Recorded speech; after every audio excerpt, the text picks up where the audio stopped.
Leslie Odom Jr.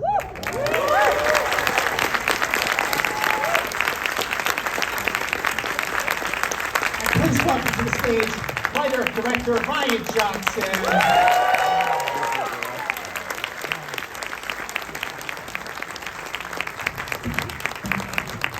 Thank you guys so much. So how far into the whole process with the first Knives Out, which made $313 million worldwide, did you start like wrapping your head around, I think there's something here with Benoit Blanc and this whole structure to do a sequel? Well, man, Scott, thank you, first of all. Thank you guys so much for being here. Opening weekend is so freaking for coming out to the theater. It's really interesting. And Leslie, thank you for being here. Looking cooler than I will look in my entire life. You just stepped out of the Matrix. You look amazing. It's so good. So yeah, I really soon. I mean, when Daniel and I were making the first movie, we were just having so much fun. We kind of didn't want to say it because we didn't want to jinx it, but we were like, if people actually want to watch these things, it could be cool to keep making them, but always in the context of thinking about kind of the original inspiration for these, which was Agatha Christie's books. And my love of Agatha Christie growing up is kind of where this came from. And so always in the context of not continuing the first Knives Out as like a story, but doing like a different book every time. So different set of characters, different location, whole new kind of reason for being with the movie. So that was kind of the big fun challenge with this. How do you give the same pleasure, but make it hopefully just a totally different ride for anyone sitting down to watch it. It feels like a completely different ride. It feels so fresh about it. You've got this one character, just like Agatha Christie, just like, and it's everything around him is different. So Leslie, when you first read the screenplay, you first read the character Lionel, like what was your take on the character and the first like conversations you had with Ryan about the film? I was so moved. I rewatched the first film before my meeting with Ryan, and I was so moved by the way I could tell that he cared about the people in front of him. I could tell that he cared about that cast.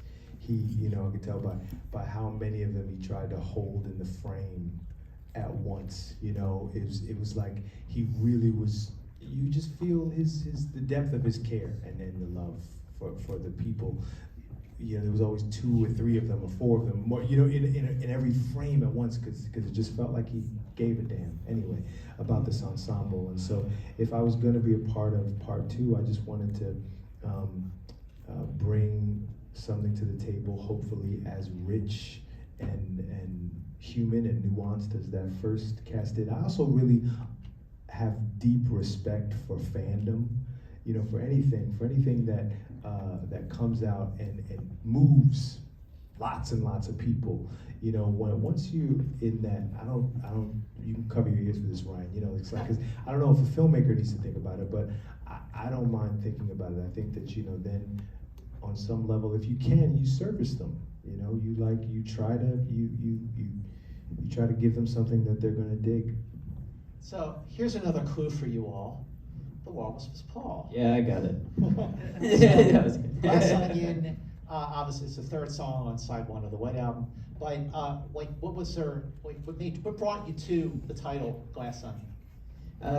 Yeah, I mean, Glass Onion was kind of looking for a metaphor, kind of like we had the donut metaphor in the first one, like the hole in the hole of the donut of the whole end. And this was kind of looking for something else that Blanc could, preferably food-based, that Blanc could take and beat to death like a dead horse, a metaphor.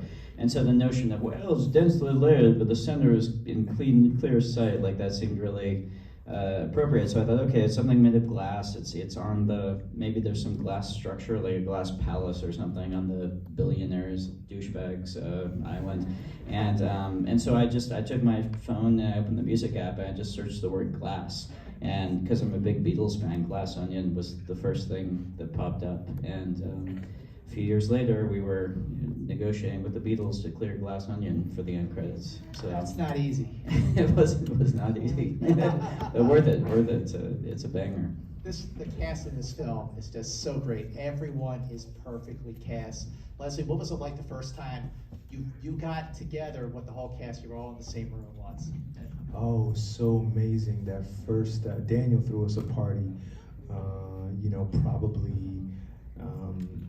within the first week that we were there, we were there for 3 or 4 days, just everybody arrived at different times, and Daniel had us over at his villa. Thank you so much. He had us over at his villa, and it was, surreal. There's a part of,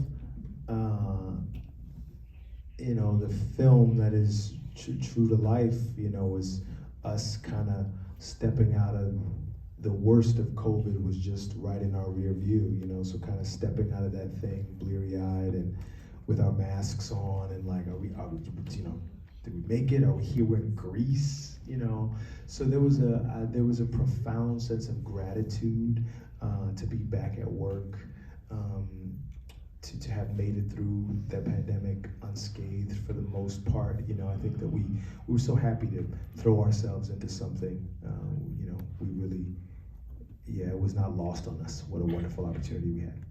And the cast, I think you can tell on the screen that we really did have a lot of fun making this movie. We the first half of the shoot in Greece, second half we were in Belgrade for all the stuff on a soundstage, and the Delta spike hit, and so we wanted to keep everybody safe, so we were very locked down in the hotel. So to give you an idea of like what it was like with this cast, on weekends to blow off steam, we would all rent out the hotel bar up top, and we would throw mystery parties. We would play Mafia together. I should add, we got really drunk and played Mafia together. And we have like on our group text, we were like sending pictures, blurry pictures we had from the evening back. And there's one that I've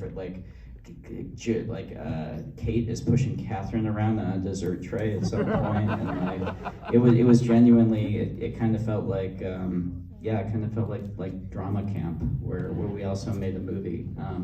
But all of these guys coming together as an ensemble, and all of these guys who, every single one of them, has carries their own movies as movie stars, and for them to come and just genuinely bond as this kind of ensemble and support each other, it was a good vibe, man. It was a really good vibe. I mean, the vibe is like it's so like irresistible. Like if you're watching them have fun, you have fun. But at the same time, of course, this is a very intricately plotted whodunit mystery. So Leslie, did you like go through the script and like try and question him about the twists and like, well, why is this happening? And he's got answers. Like try to plug holes in the screenplay and. No, I just, I trusted him so much. So I just knew that if I needed to be concerned about Lionel and his psychology at every single moment, every single second, I knew if I brought specificity to every single moment that I could trust Rian in the editing room to make his magic. Thank God. When you do a movie, one thing about doing a movie like this is every single time an actor approaches you on set with a question, like as you see them walking towards you and you see if they've locked eyes with you and they're coming in with a question, the panic button goes off in the back of your brain because all I'm thinking is, holy shit, they're about to ask me the logic problem that's going to unravel this entire script, and it's living in a constant state of terror that you missed something. So thank you for your trust. So the other thing is, Daniel Craig. I mean, he's so great in the first movie as Benoit Blanc, and then in this film, I believe this was the first movie he shot since the final Bond movie, No Time to Die, where that was a real heavy shoot. And then he's making this movie, and it's like a little lighter, and maybe he's having a good time. So what was it like for Daniel when you were working with him the first time, and then compared to like when you got to work with him again on this one?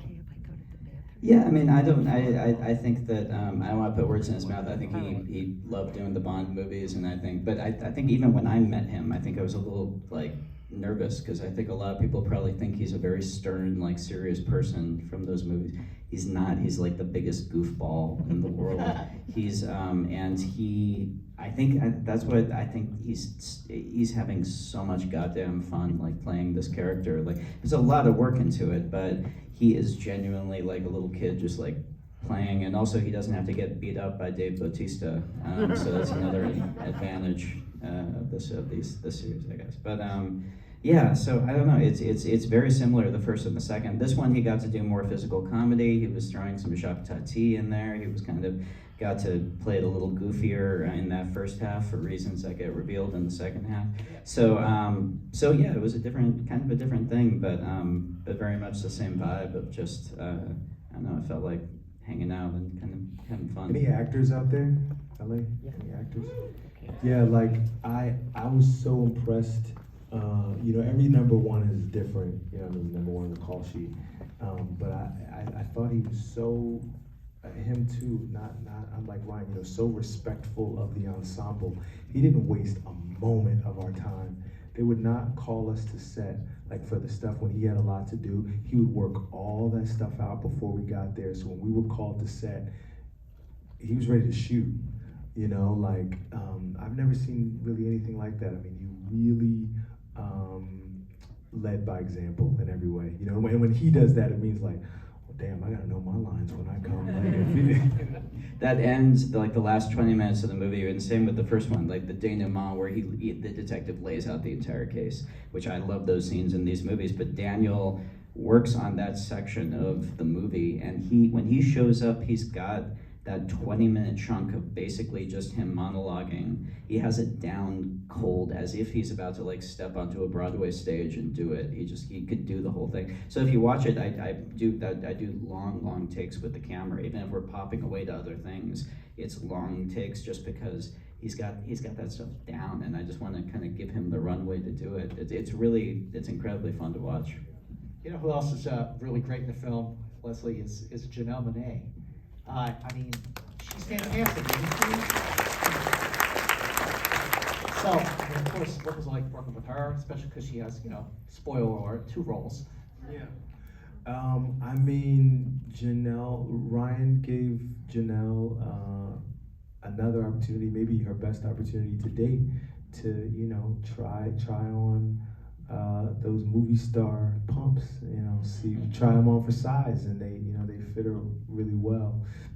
She's you know, she's a rock star. You know, Janelle's a real rock star of our day, and as lots of the rock stars, you know, Cher and David Bowie and Prince, you know, like, you know, they a lot of them are great actors too. You know, they know how to play a character, and so I don't know. I've worked with Janelle before, actually. We know each other, and it's just a real gift to share space with her, to share certainly creative space with her. I just think she's the bee's knees. I love her. Yeah, she's a storyteller too. That's the other thing. I mean, yeah, everyone that knows her music and knows her albums. Again, similar to Bowie. I mean, she has a storyteller spirit, which this role really needed. I needed a collaborator who's going to come in and understand the shape of it and put in the work to figure it out. You know, what's interesting is you know, when we were really like in the peak of the lockdown, you know, there were movies that were made that you knew they were made during the lockdown because there's like 3 people in them. Or there's the movie that's literally called Lockdown with Anne Hathaway and Chiwetel Ejiofor, which is about a couple on a lockdown.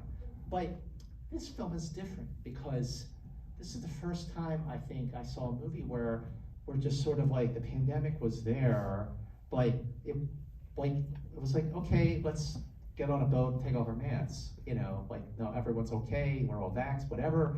And like, what was behind your decision to kind of just put that in, but just leave it behind as you moved on? Yeah, well, I mean, a big part of these movies, and with the first Knives Out too, is I grew up loving whodunits. I grew up loving these kind of movies like mysteries. And I mentioned Agatha Christie, but also all the movies.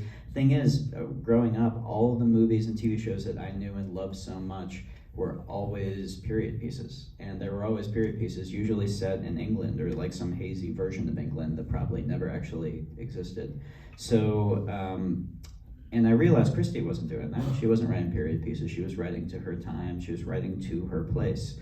And also the whodunit is it's such an incredibly potent tool for talking about shit, man. It's like you're basically, the necessity of the whodunit is to build an ensemble that is a little microcosm of a society with a power structure contained within it, and everyone wants to kill the person at the top, and it's a potent thing, and it hadn't been used to engage with culture. I feel like it turned into kind of this like quaint sort of thing, which it wasn't back in the day. So that was part of the excitement, is okay, let's unabashedly set it right here and right now in America, and also it gives you like this fun kind of shell to put around it of this fun mystery story. So anyway, I wrote it in 2020 during the lockdown, and it was a question of, do you include that or not? But those are the marching orders. Let's talk about what's happening right here and now. And this is the one thing that everybody in the world went through right here and now. It would have felt weird. I mean, try to treat it with a light touch, because it's very serious thing that happened. These are not very serious movies, but it felt like it should be in there. I thought it was like right on, yeah. Speaking of actors, again, I remember Ethan Hawke. You know, he was with us for one day. The brilliant Ethan Hawke, right? And he goes, you know, he showed up. He said he wanted to work with Ryan. He's been wanting to work with Ryan, waiting for a call. And of course, Ryan calls him to work with him for a day. But he's like, you know, like, I love his attitude, because he was like, I don't know, you don't know when those calls are if they're gonna come again. Like, so he says yes. And he came, and his whole intention as an actor, he was there to give us a blessing. It was at the top of our shoot. Yeah, that's right. And he was like, First day, yeah. you know, sort of symbolically, he's like, whatever this thing I'm squirting in your mouth, like, this is a blessing for the shoot, and it worked. Well, so what makes Ryan a great actor's director?